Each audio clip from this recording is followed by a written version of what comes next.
السلام علیکم دوستو، ایک عظیم خوبصورت محل تھا جس کے بلند دیواریں اور سنہری دروازے تھے۔ اس محل میں ایک شاہی بادشاہ اپنے تخت پر بیٹھا تھا جس کے ارد گرد اس کی 4 بیٹیاں کھڑی تھیں۔ ہر بیٹی کی شخصیت منفرد تھی لیکن ان سب کی شکل و صورت میں مشابہت تھی۔ ان کی خصوصیات ذہانت، مہربانی، بہادری اور ہنر تھیں۔ بادشاہ کا چہرہ فخر اور محبت سے بھرپور تھا اور بیٹیاں اس کے قریب کھڑی اس کے الفاظ کا انتظار کر رہی تھیں۔ بادشاہ نے اپنی بیٹیوں کو دیکھا اور ایک چیلنج پیش کیا۔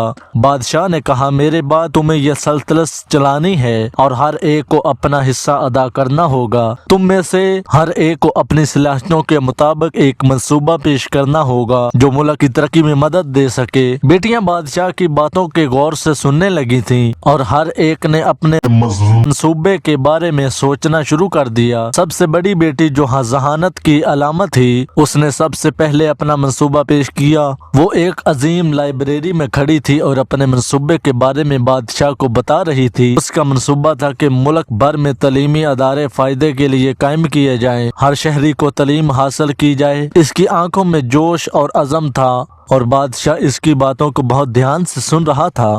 دوسری بیٹی جو محبت اور مہربانی کی علامت تھی، اس نے اپنے منصوبے میں کہا کہ وہ ایک وسیع باغات کا نیٹ ورک قائم کرے گی تاکہ لوگ قدرتی حسن کا لطف اٹھا سکیں۔ اس نے خوبصورت باغ میں کھڑے ہو کر اپنے منصوبے کو پیش کیا جہاں رنگ رنگ پھولوں پر پھیلا ہوا اور رنگ برنگے پھول تھے، درخت تھے۔ اس کی مسکراہٹ میں سکون اور محبت کی جھلک نظر آ رہی تھی۔ تیسری بیٹی جو بہادر کی مثال قائم کر رہی تھی، جو بہت بہادر تھی، اس نے فوجی کیمپ میں اپنے منصوبے کا اعلان کیا۔ اس کا ارادہ تھا کہ فوجی کو مضبوط تربیت یافتہ بنایا جائے تاکہ ملک کا دفاع مضبوط ہو سکے۔ اس کی آنکھوں میں عزم اور حوصلہ تھا۔ وہ فوجیوں کو رہنمائی دے رہی تھی اور انہیں نئے ترتیبی منصوبے کے بارے میں آگاہ کرتی چل رہی تھی۔ دوستو، چوتھی بیٹی جو ہنر اور دستکاری کی ماہر تھی، اس نے ایک ورکشاپ میں کھڑے ہو کر اپنی پیشکش کی۔ اس کا منصوبہ تھا کہ ملک میں دستکاری کی فروغ دیا جائے تاکہ لوگوں کو خود کفیل بنایا جا سکے۔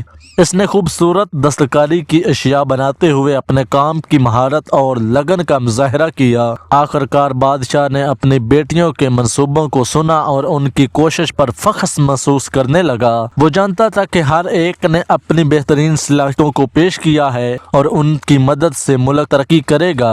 اس نے اپنے تخت پر بیٹھ کر بیٹیوں کو محبت اور فخر سے دیکھا اور کہا، تم سب نے شاندار منصوبے پیش کیے ہیں اور میں یقین رکھتا ہوں کہ تم سب کے ارادے ہمارے ملک کو کامیاب کرنے کے لیے ہیں۔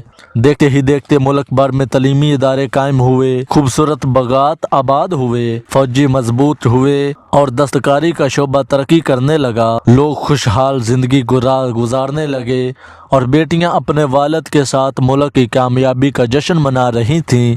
وہ سب اپنے کام کی کامیابی پر خوش اور فخر محسوس کر رہی تھیں اور ان کے چہروں پر سکون اور مسکراہٹ تھی۔ یہ کہانی بادشاہ اور اس کی 4 بیٹیوں کے کرداروں اور ان کی کوششوں کے بارے میں ہے جنہوں نے مل کر اپنے ملک کو کامیاب بنایا۔ تو دوستو، امید ہے آپ کو یہ کہانی پسند آئی ہوگی۔ مزید اس طرح کی کہانیاں سننے کے لیے ہمارے چینل کو سبسکرائب کریں۔ اللہ حافظ۔